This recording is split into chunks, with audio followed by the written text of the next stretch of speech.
ఎవ్వరు నమ్మినా నమ్మకపోయినా నేను ధర్మం గురించి, నిజం గురించి మాత్రమే చెప్పాలి అనుకుంటా.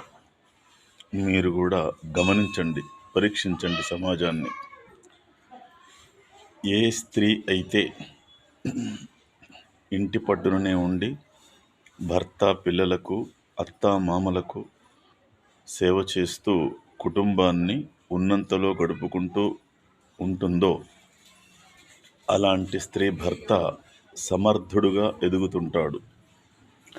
ఏ స్త్రీ అయితే నా దగ్గర కూడా విద్య ఉంది, ప్రతిభ ఉంది అని చెప్పి నేను కూడా విచ్చలవిడిగా తిరిగి డబ్బు సంపాదిస్తాను అని చెప్పి బయట ఉద్యోగానికి ప్రయత్నం చేసి ఉద్యోగం చేస్తూ డబ్బు సంపాదిస్తుందో అలాంటి స్త్రీ భర్త అధముడిగా మిగిలిపోతుంటాడు.